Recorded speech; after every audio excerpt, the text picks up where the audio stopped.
Welcome to the Living the Dream podcast with Curveball. If you believe, you can achieve.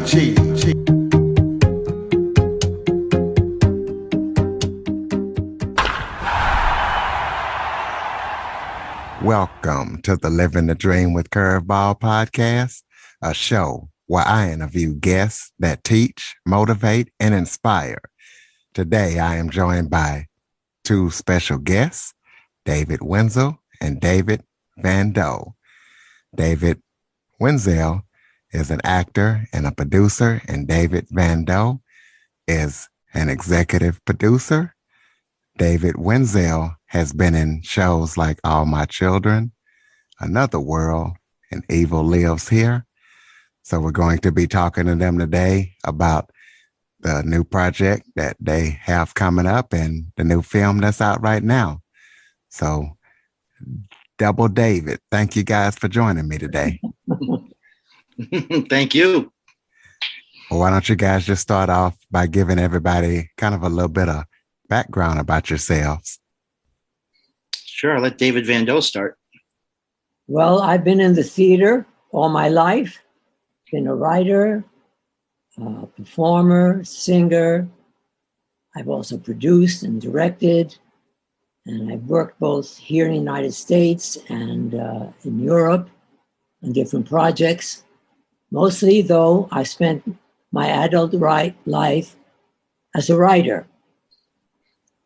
I write plays, do adaptations, ballet scenarios, musical theater pieces, translations, you name it. I've done a little bit of everything.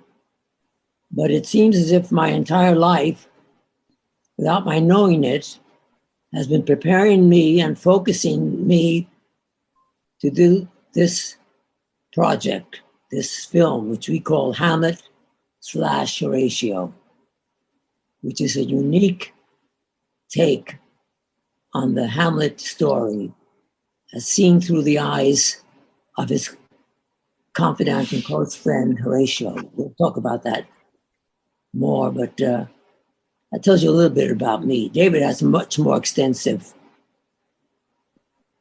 resume. Yeah, I don't know much more extensive, but I started out actually as in Massachusetts. I was a martial artist. I competed on the New England circuit and then the national circuit in full contact. But in the interim of that, I was also dancing in clubs, ended up getting contracts to work on MTV as a background dancer for some hip hop groups and did that for a while and got really bored with that and decided to pursue a career in acting and ended up going to a model and talent competition down in North Carolina where I met David Vando, who inspired me and gave me an opportunity to move to New York to pursue it further. And with his tutelage, on top of studying acting in New York City, I ended up, being blessed to work on a lot of television shows, film, TV, soaps, Hollywood films.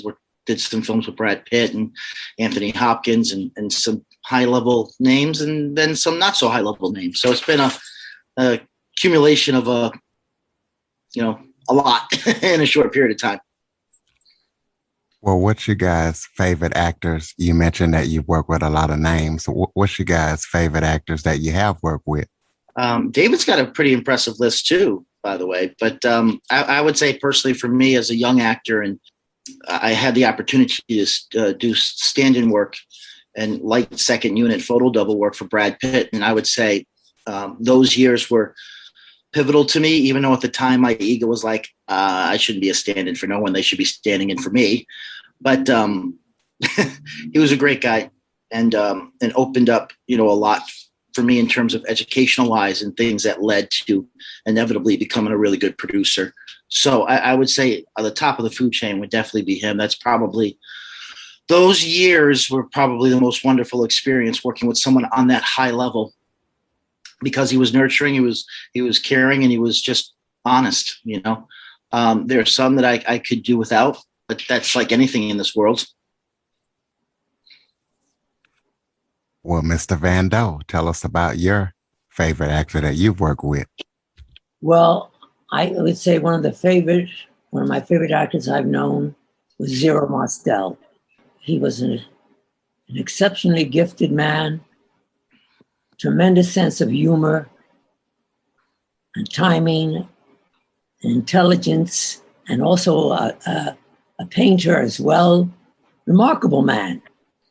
And I got to know him when I was just a young man.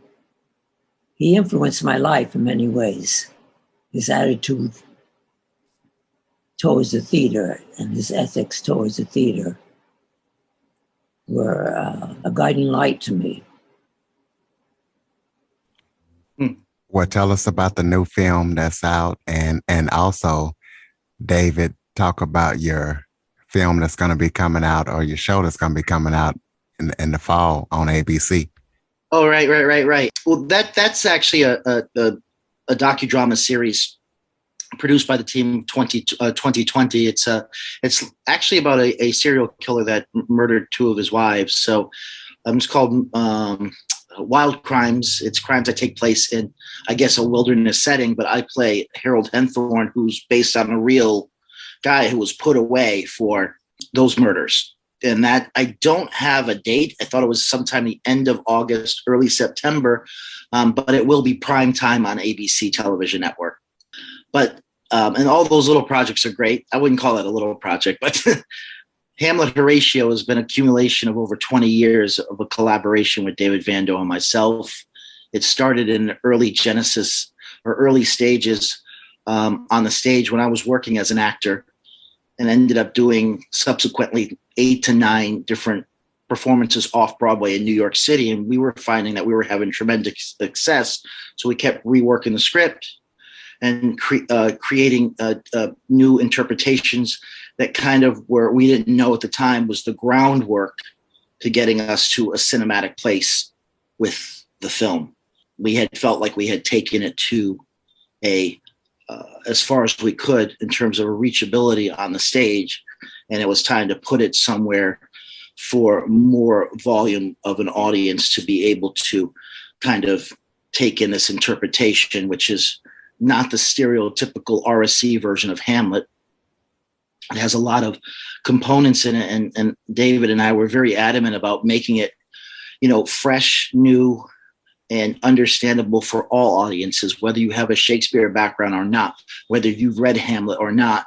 You should have, no problem following the storyline and picking up what's going on, and, and removing the stigma from, bad English teaching to kids being forced to read Shakespeare and having pretty bad experiences, at least more so in America than I would say in the UK or worldwide. Because I think last I read, the average reading level in this country is that of a 5th or a 6th grade. Not to impugn upon our educational system, but I think, America is something that wants fast food and fast movies. And, sometimes it's very difficult to get them to watch a film that kind of challenges, I won't say challenges the intellect, because this film more challenges, the spiritual existence of us, because all the characters in this piece have a spiritual fight that they're all dealing with, especially what we have chose to do, guide the film through the eyes of Horatio, which is that quintessential meaning of life and death. Is it better to be here? Is it better to be on the other side? And then also him exercising this Q&A thing, going back and forth with his best friend about, this guy supposedly murdered my father. Should I murder him? Is this spirit of heaven? Is this spirit of hell that has come to give me this information? It's a lot of kind of that going on. I hope that answered the question in a nutshell. I know I kind of rambled on a little bit, but the main point for me personally is making sure that the audience understands that, this is something that you will certainly understand. This is something that is relevant in terms of today's society and yesterday's society and any future society. Aside from all technology, the one thing that will not go away is the fact that from ashes we were born, from ashes we will return. What is in between those ashes on the other side? We're going to figure it out. We're going to find out, I should say. Whether you believe or not, you're certainly going to find out. Absolutely. You got any comments about that, Mr. Vando? Well, from the very start, David and I were taken by the spiritual level of the story of Hamlet. All of Shakespeare's plays work on multiple levels, historical level, social, psychological, sexual, you name it. All those levels are there. But ultimately, it's the spiritual level which transcends the others and leads us to the core of the moral of that particular piece. All of Shakespeare's plays have their morals to them, you know, as if like a medieval play, something out of the Bible. And so it is in the case of Hamlet. What we wanted to do, we wanted to take this 4.5-hour drama and use the story of Hamlet and reduce the text to the format of a very tight film. And one of the things we wanted to do is to make this, especially for younger audiences, and for one of the first times ever, the Hamlet and Horatio are really age-appropriate characters. They're supposed to be students at the University of Wittenberg together, which means they're college age, or should be. But in most, if not all, major dramatic stagings of the play, the actors are the youngest, the late 20s, early 30s, or 40s. Some even in their 50s or more have played the role of Hamlet. And it changes the whole concept of the piece, because somebody that age, an adult at that age, shouldn't be disturbed with what his mother remarrying after the death of his father and marrying his uncle and things like that, which to them was incest in those days. He should be married with his own family and children. But to have Hamlet played by an 18 or 19-year-old, that's very different. Young men of that age are much, much closer to their mother. And one of the very important dramatic lines is Hamlet's relationship with his mother throughout this play. And as a result of this younger, tighter relationship, it changes the dynamic of the piece greatly. And it makes it more believable and more relatable to a younger audience. One of my students, because I'm a teacher at the New York Film Academy, and many of the main actors, the Hamlet, Horatio, and Ophelia, are all former students of mine that I taught Shakespeare to at the Academy. So we have this wonderful relationship, and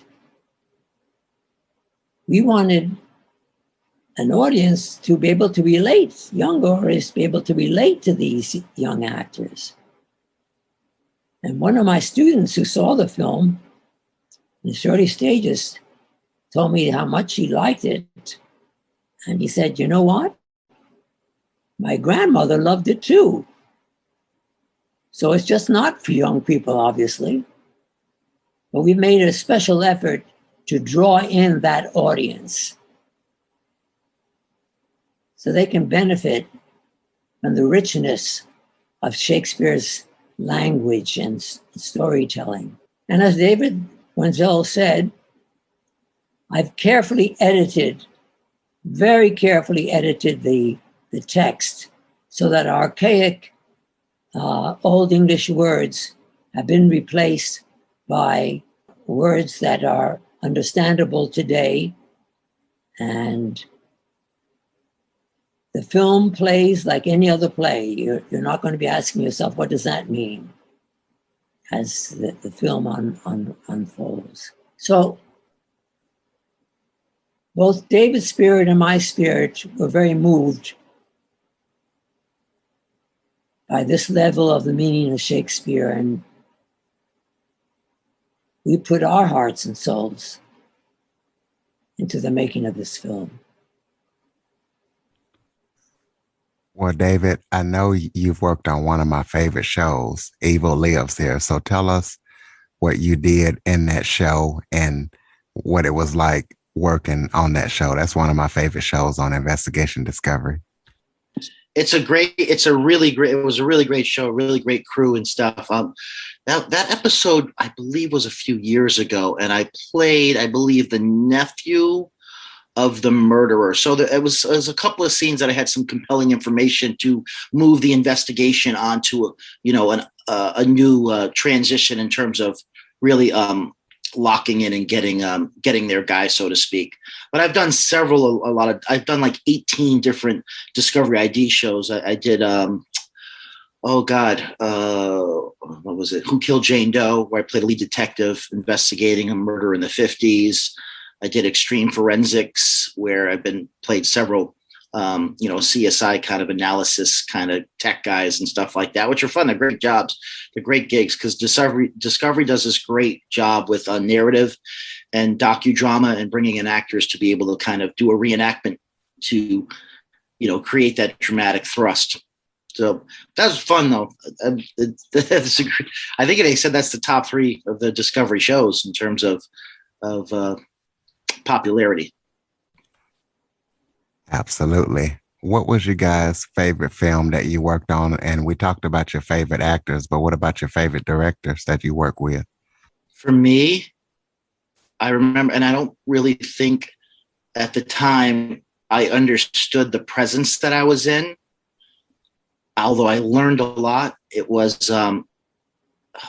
Devil's Own, this film Devil's Own, that I think it was the second film I worked on, but it was the director was Alan Pakula, but the cinematographer had more of an influence on me because it was Gordon Willis, who in the time I didn't know, because being young and naive and should know, he did the Godfather movies. He was the cinematographer on those, and obviously an Oscar-winning cinematographer. And that educational, being in front of the camera and watch him, depict light, movement, and lens was pretty incredible. Martin Brest was a good director to work with. He did A Scent of a Woman. That was Meet Joe Black. But I'd have to say, other than that, the Coen brothers are really thorough filmmakers. I did Burn After Reading, and we never went over an 8-hour day. That's how organized they were. I mean, overtime is a rarity on a Coen brothers movie. Well, my very favorite director that I worked with was the great Italian director, Franco Zeffirelli. Besides doing Shakespeare, live productions of Shakespeare, also made some wonderful, wonderful films, including The Hamlet with Mel Gibson and Taming of the Shrew, Elizabeth Taylor and Richard Burton.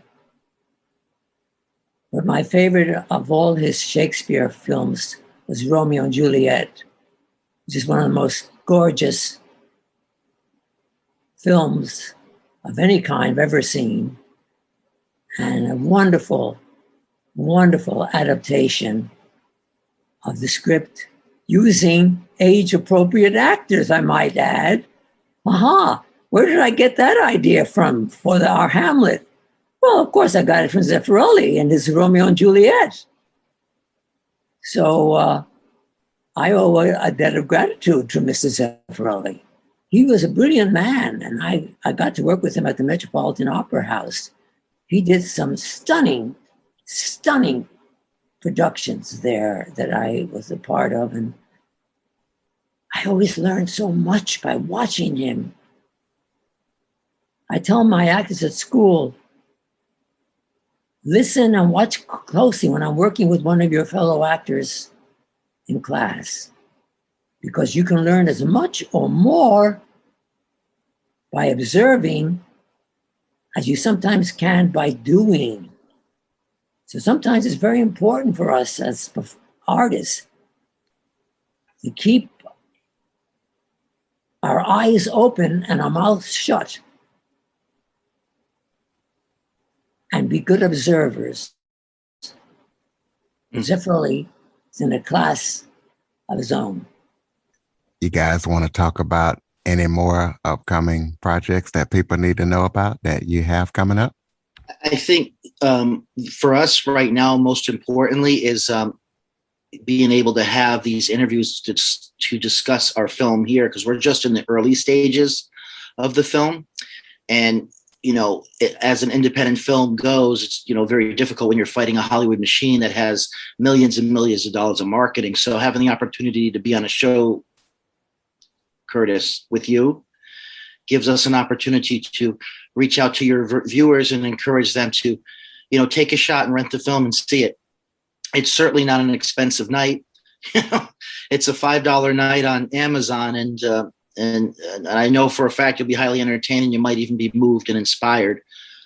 So, I think right now, before we jump onto other projects, so to speak, in the producerial side, it's really about getting the word out and really letting people know that, whatever your preconceived notions are, whether you're 13 years old or you're 103 years old, whatever you've been taught of Shakespeare, whatever has turned you off, it is our hope and our belief that this film will actually turn you back onto the genius of Shakespeare. And it certainly won't bore you. Well, this has been quite a journey for David and I. This is the first time we've worked together on a film. David has much more experience in film and television than I do. It's been an unbelievable experience. We did this project because our hearts and our souls dictated that we must do it. We got the money together, barely, but we got enough money to do the project. Will we ever make the money back? I don't know. We might, but that wasn't the intention of doing this film. It wasn't to make money. It was to express ourselves, to share with audiences what we had fallen in love with about Shakespeare and this play. Yeah. And I'm still stunned by the initial reaction to this film. Some of the reviews have been absolutely glowing. We submitted the film to a number of film festivals. And at this stage, we've won 7 best film in 7 film festivals all over the world. The last one was just 2 or 3 weeks ago, was from Russia. Never expected to win a film festival in Russia. My God. I said to myself, what are people seeing in this film that we've done that is creating such a reaction? And I thought about it. And it came to me just a week or so ago that people are responding to this film in such a way is because this is a perfect film to help lift yourselves, body and soul, out of the pandemic mode of death. Absolutely perfect.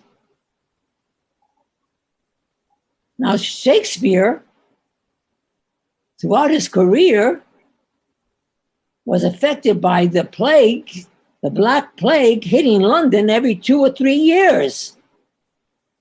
And when it came, it hit hard and had to close all the theaters. No group gatherings of any kind.